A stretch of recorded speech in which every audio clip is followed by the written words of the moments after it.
Welcome to one more edition of Politics Done Right. I'm Egberto Willis, your host. I'm here with one of my favorite guests, Ian Reifowitz, a professor of historical studies at Empire State College of the State University of New York. He is the author of 3 books, specifically The Tribalization of Politics, How Rush Limbaugh's Race-Baiting Rhetoric on the Obama Presidency Paved the Way for Trump.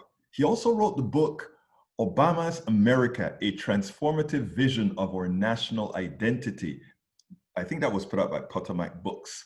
And I'll have all these books in the list that we have here. And he wrote Imagining an Austrian Nation, Joseph Samuel Bloch and the Search for a Multi-Ethnic Austrian Identity. Reifowitz is also one of the most prolific contributing editors to Daily Kos. I've been honored to be on the same staff with him, write with him. He's just one of those all-around writers out there that knows what he's talking about. Ian Reifowitz, welcome to Politics Done Right. How are you doing today? I'm doing well, and it's always a pleasure to talk with you, Egberto. I love having you. I love when you have me on the show. I was going to say, I love having you on my show. Some other time. But my dear friend, let me tell you, you wrote an article that sort of touched me, and I want you to kind of go over it with our audience, because I think it is important. The title of your article the title of your article is Trump's False Claims of Stolen Election or an Original and Evoke a Dangerous Historical Precedent.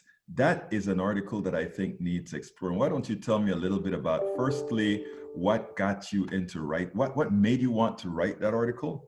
And then let's go into the meat of the article. Right.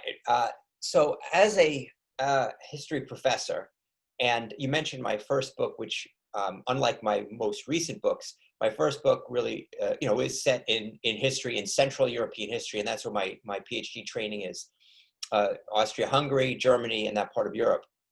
And so in many ways, my intellectual journey is about the attempt to understand where real hatred comes from, the kind of hatred that leads to the kind of mass murder that you saw in the Holocaust. So, as well as being a Jewish, a person who is Jewish as well, there's some personal and intellectual motivation to understand that.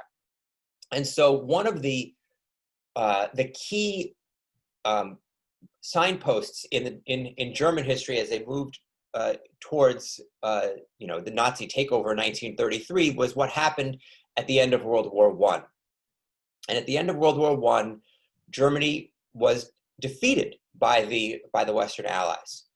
However, elements on the right wing in Germany, the commanders of the Imperial Army,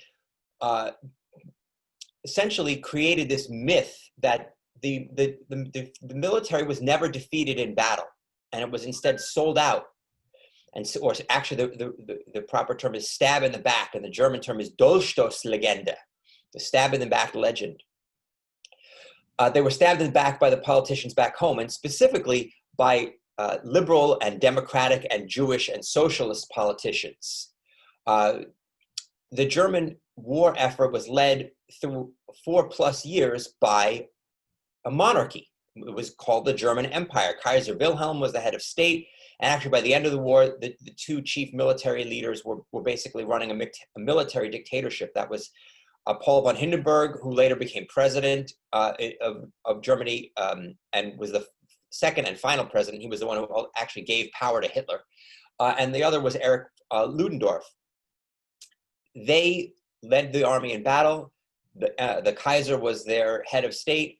But 2 days before Germany actually surrendered, the Kaiser was overthrown. There was a democratic revolution in Germany, so that this new democratic government, in the end, had to put its signature on the armistice papers and the surrender papers. So the military commander said, oh, it was them. It was those Democrats and Jews and socialists who stabbed us in the back right when we were on the verge of victory, or at least, holding our own or whatever. This is a complete lie. It's a complete denial of fact. And that was what was going through my mind, or that popped into my mind as I was thinking about what Donald Trump was doing, denying the fact of his election defeat, saying that the election was stolen by liberals, by Joe Biden, who he's called a socialist. It hasn't, at least in the election, in the post-election phase, Trump hasn't been using anti-Semitic language directly, at least, but we'll leave that aside for now. But he definitely has been talking about liberals and socialists stealing the election from him. And it just reminded me of this parallel to this Dolchstoßlegende, the stab in the back myth in German history. And it's so dangerous because it's an undermining of our democracy. Now, what happened in Germany is that the Dolchstoßlegende essentially took the legitimacy of this new democratic government system in Germany away right at its founding. Because throughout the 1920s, people on the right, including later, within a few years, including Hitler, said, well, the only reason, Germany lost World War I, as I said, is they were stabbed in the back by the democratic politicians back home. And that's how they got their power. Democracy essentially only emerged in Germany by stabbing the military in the back. So the democracy is illegitimate. So let me hold you there for a second, Ian. In order, what you're actually saying then is Donald Trump knows for a fact that he has lost. We've always known that. He knows that he has lost. But he wants to take a pound of flesh, not for revenge, but for the future. And you see, that is different than what a whole lot of people are saying. A lot of people are just looking at this as Donald Trump being a child. Donald Trump just can't feel about losing. What you're saying is Donald Trump is trying to make a systemic change in America in the belief that in as much as he has lost, that up and coming is that movement that he wants to say, the only reason you have lost is that you've been aggrieved. Right. And I'm not going to say that we know exactly what's going on in his mind, but we can certainly see that what he is doing is undermining our democracy. Let me, I want to hold back a second right there. Where you say you don't want to get into his mind. I never thought the man had a mind. I never thought the man had intellect at all. But he does have a whole bunch of very smart people behind him, and he is being the figurehead. So I want to broaden that question a bit. And that question being, do you think the studied ones of the right around him actually know how to use him to push his buttons to get to what you're talking about? Wow, that's such a great question.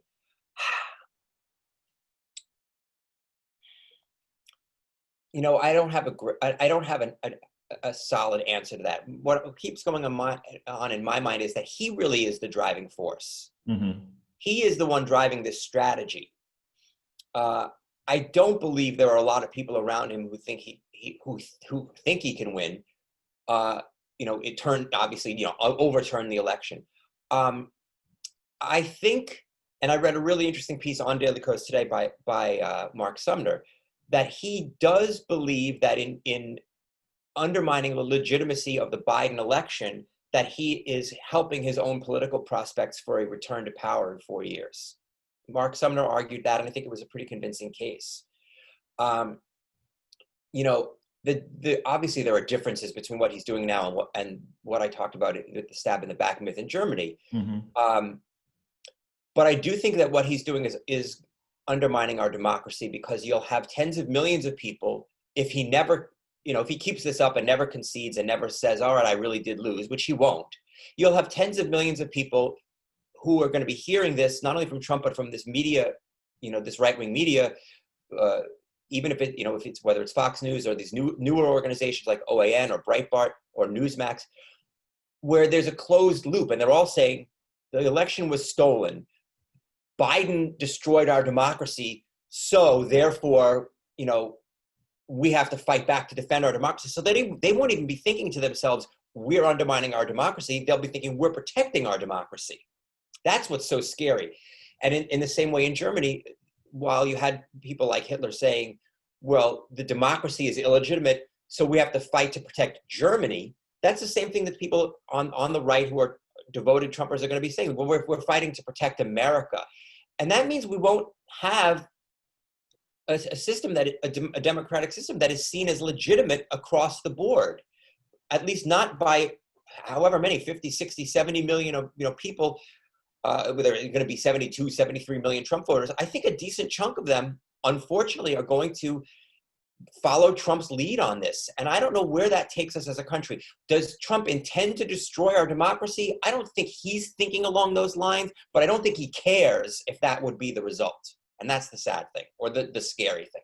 The thing about it, and Ian, is I want to sort of see if I can push your thought process on the previous question again, given what you've just said as well. Because I agree with you. I don't think that Donald Trump is thinking anything through. I think Donald Trump is that petulant kid who wants to say, I am not a loser. That petulant kid that knows he didn't get the candy and will do whatever he can to get the candy. I believe that. But that does not exist in a vacuum. In other words, he is the president of the United States, but he is a paper tiger. I used the paper tiger on a newsletter that I sent out today, and I got some pushback because the people who pushed back said, but look at how much damage he has done. A paper tiger, in effect, you're saying, can just be torn up, and that just has a lot. And my thing is, no, but there are a lot of people out there executing for Donald Trump because, in other words, in his ineptitude, in his bravado, in the things that he does, it allows them to get the things that they want realized. And I want people to, and I'm hoping that people would go a bit deeper, that Donald Trump cannot exist as just the president of the United States, just as much as President Obama was neutered in a lot of ways by that which surrounded him. And my contention is that which surrounds Donald Trump, unless they are going to use that, how can he be? Well, yeah, I think he can't exercise power. And that, I guess, is what makes him, to some degree, a paper tiger, at least in this election process. He can't exercise he doesn't have the power to overturn the election unless election officials in the various states essentially, don't do their jobs and don't uphold the oaths that they swore to uphold on the Constitution of their states when they took the jobs. But he can cause damage as a demagogue, right? Certainly he doesn't have to have governmental authority to rile people up, maybe to get people into the streets, maybe get people into the streets with, with violent intent. We've seen that on occasion throughout his presidency. And the question is, where do we stand 3 months from now, let's say, after Joe Biden has been inaugurated, and you have large numbers of people who don't see him as a legitimate president? And even if that's not enough, let's say something terrible happens and the economy goes into the tank, whether it's over COVID or something else. It's one thing that to say that people in Germany saw the democracy as illegitimate, but it also took the Great Depression to bring the democracy down. But the fact that the questions were already there were, its foundation was weaker. The United States was able to survive the Great Depression, has been able to survive other crises. But my fear is that if Trump and his movement succeed in bringing into question the legitimacy of democracy, to the point where people say to themselves, I don't care about democracy at all. I only care that my guy is in power or that my side is in power. And that's more important than anything else. Well, then you're going to get violence. Well, that is the thing about it, Ian, is we don't have to ask if that is where we are, because that is where we are. The fact of the matter is that two Republicans in Michigan decided to just go ahead and say, no, we're not going to validate this election. The fact that we have two senators in Georgia who wants a Republican doing his job to quit. The fact that we have Lindsey Graham actively saying, get rid of those votes. These are all anti-democratic acts by people in power, not by the citizenry just saying, hey, we should throw those ballots out. The people who potentially have the power to do that. So your fear is already here. My question is, it may not be here in the majority, but it's here in 70+ million people who decided that at all costs, they're willing to vote for a person like Donald Trump. Again, you said in your piece that there's examples in Nazi, and we see what in Germany, and we see what Germany had to go through. Is this our Germany time? Well, at the end of the article, I said I was cautiously optimistic that we would not go down that road as long as we didn't have a similar kind of economic shock as the Great Depression, right? But that's, hopefully we don't have that. Hopefully we'll never have that again. But if you combine the underlying, let's say, weakness of American democracy, in at least if you're going to say that, having tens of millions of people seeing it as illegitimate is a weakness, and I think it is a weakness. If you threw us into a crisis, maybe that number grows, and maybe those people have enough force to create some kind of large-scale mass uprising. Well, let me postulate, Ian, because right now, economically speaking, we are at the precipice for a large percentage of Americans. People talk about a V-shaped recovery. No, what we've had for real, if you look at the numbers, it is a K-shaped recovery. And a lot of the people on that downward K are Trump supporters. Those are people in West Virginia. Those are people in all these rural areas. They're the ones that are going to take the brunt of this downturn. I mean, if you take a look in Washington, D.C., in Houston, Texas, and a lot of places, the people that are suffering are of the lower economic strata. But still, if McConnell was somehow to maintain power and not passing things like that pay people to stay home and all these type of issues and the recovery that needs to come forth, that cannot come forth without demand, we could be there. It's easy to see us having a crisis, even if it's a crisis of the 50%. I want to remind you of something. Recently, it was asked, are you better off today than you were 4 years ago? And I was absolutely sure 60 or 70% of Americans would have said, no, I'm not better off. 52% of Americans said they were better off. What many didn't understand is a lot of them were better off because they were collecting unemployment compensation from their state, and the government was giving them an extra $2,400 a month.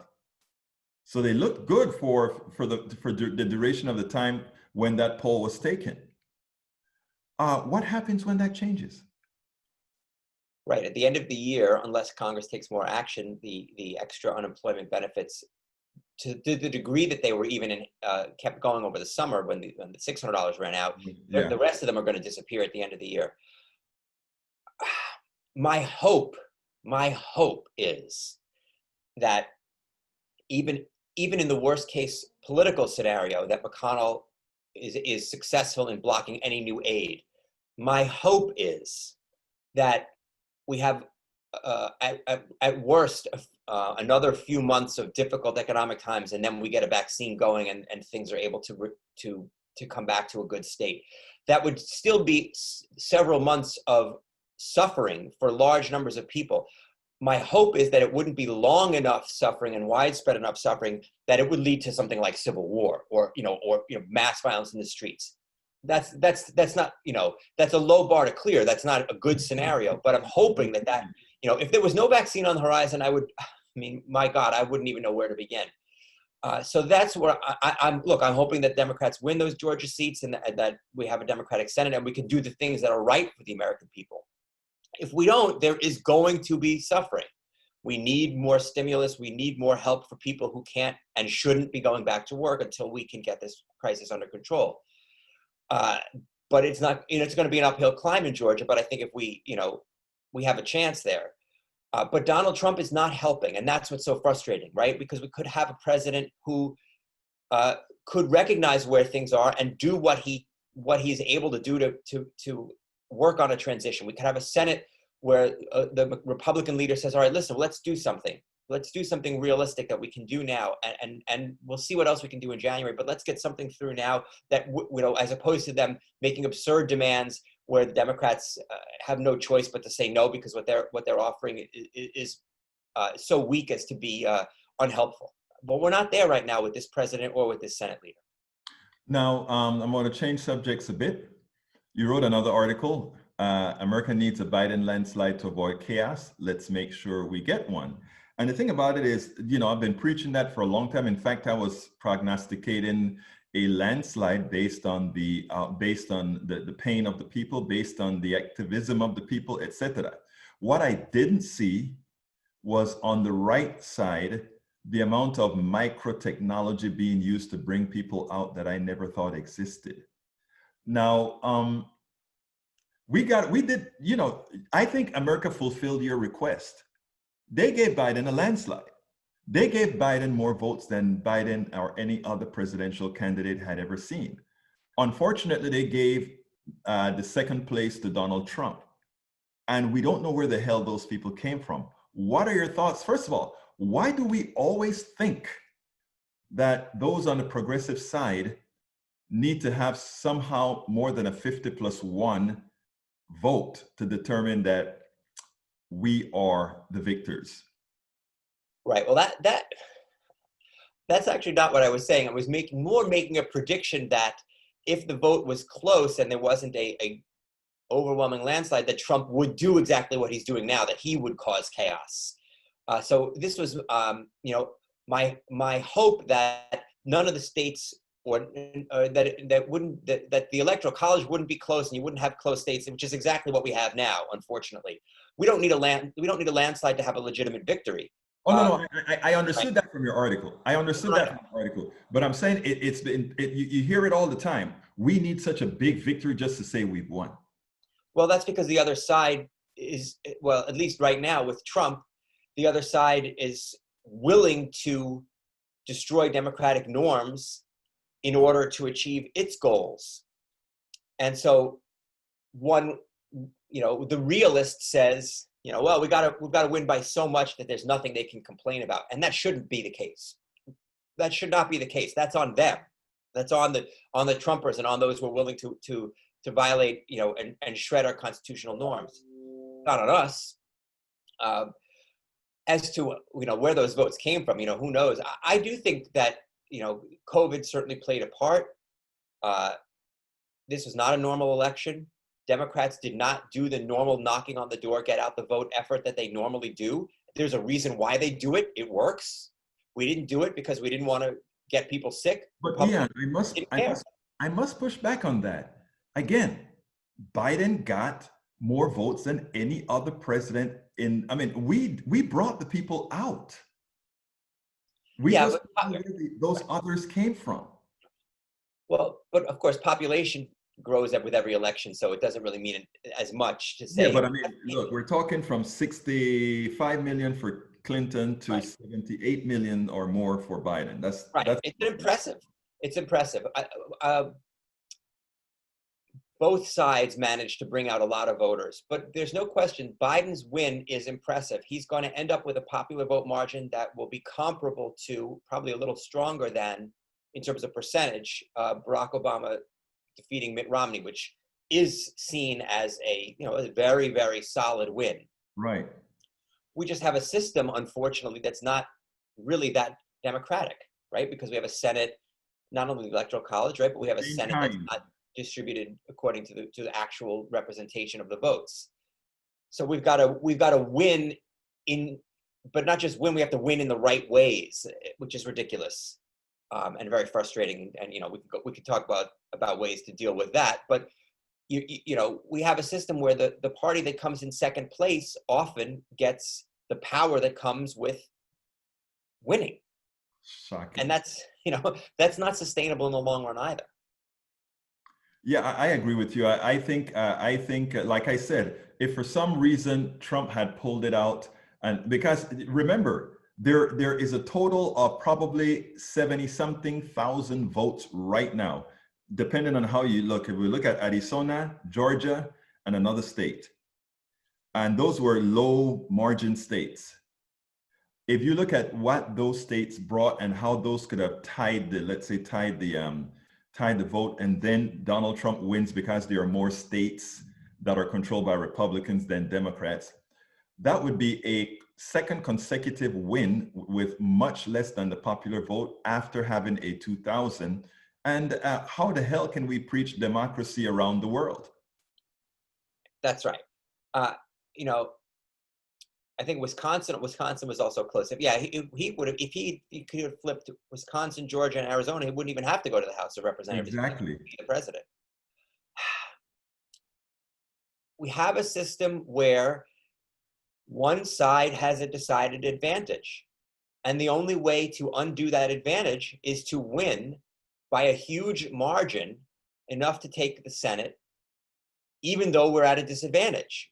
It's, it's like a boxer who has one hand tied behind his back, but the only way he can get that hand untied is by beating his opponent with one hand tied behind his back. It's very, very frustrating. Yes. And it's not the easiest thing to change. And although I love Barack Obama, one of the true failings of his presidency was that when they had 60 votes in the Senate, or even when they had 59 or 58, that they didn't make some of the fundamental changes to the system that would have made it more equitable going forward. Maybe they just thought they were going to, the demography would be destiny. Clearly, that's not the case. The Democratic agenda is more popular. Democratic presidential candidates win more votes. It's now 7 out of the last 8 elections. But until we figure out how to change the rules, it's going to be very difficult to implement our policy and our agenda. And sadly, the rules are so simple. One person, one vote. Whoever gets the most votes win. Unfortunately, that is not what we have. Well, look, it's been my pleasure having you here, Ian. Before we go any further, what question would you have liked me to ask you that I didn't ask you? Wow. Well, I think what I would like to have had you ask me is how do we, as progressives, appeal to voters of all races, and in particular those who would benefit from our progressive economic policies, and as well as from our progressive policies on civil rights and justice, and do so in a way that can reach all of these voters without either turning off one group or the other group. And I think the answer to that comes from the research of a person who I've written about, and that is Professor Ian Reifowitz, who is a law professor at Berkeley. And he has recently written a book called Merged Left, and he also has some terrific online resources under the name, which you can Google, of Race Class Academy. And he says, listen, we have to avoid falling into the trap of arguing either that Democrats should talk about racial justice only, or and make that our primary focus, this sort of moralistic argument, or that we should have a race-blind economic populist approach. And Professor Lopez says neither of those two are effective in terms of winning elections, or they're not the most effective. In fact, both of those messages often fall prey to the kind of dog whistle politics of the right. He says what we have to do is we have to be able to talk about race and class in an integrated way. And the long story short is, he says that the message that works, and they've done research, public opinion research, to test these different messages. He says, this is what we have to do. He says, listen, you got to tell voters that Republicans are out there pitching a racist dog whistle message in order to keep white and black and brown and Native American members of the working class divided against each other. That's what the purpose of the racist message is. So rather than say, Trump's a racist, everybody who follows him is a racist, racism is bad, vote for Democrats, you say, racism is the tool of the economic elite that doesn't want you, working class white voters, to ally with working class voters of color. They want you, working class white voters, to be afraid of people of color, of immigrants coming across the Rio Grande. That's why Trump talks about Mexican rapists and whatever. And that's why Trump talks about low-income people coming to the suburbs. It's all about getting the working class whites to think that the real threat is from people of color. And then in the meantime, they don't recognize, or they don't remember, these working class whites don't remember or recognize that the economic policies of the Republicans are totally designed at sucking the wealth up the economic ladder to benefit the wealthy. Divide and rule. So that's what Lopez says works. You got to talk about racism as a class weapon. Racism as a weapon to divide the white working class from the working class and other people of color. And so therefore you want to inoculate these white working class voters into recognizing the racist dog whistles as A, a lie, and B, a way to attempt to fool them or distract them from voting on what their real interests are. So that's a message. If you had asked me that question, that would be the answer I would have given you. And I couldn't agree more. In fact, while he did it as an academician, I did it as a simple progressive, and I just wrote a book called "It's Worth It: How to Talk to Your Right-Wing Relatives, Friends, and Neighbors." And that book covers exactly what you talk about, the professor. How, first of all, racism is a tool, and you don't attack the perceived racist for being racist. You attack the system that brought forth what's used to divide and conquer. And I covered all of that in the new book that I just released 3 months ago called "It's Worth It: How to Talk to Your Right-Wing Relatives, Friends, and Neighbors." So thank you for giving me a chance to just do a little plug on my own book, but let's go ahead and talk to our audience about your book, which is "The Tribalization of Politics: How Rush Limbaugh's Race-Baiting Rhetoric on the Obama Presidency Paved the Way for Trump." Show me that book, Ian. I know you have it there now. That is, folks, a must read. Ian is an acclaimed writer at Daily Kos, acclaimed professor, and he also wrote Obama's America, a transformative vision of our national identity, as well as Imagining an Austrian Nation, Joseph Samuel Bloch, and The Search for a Multi-Ethnic Austrian Identity.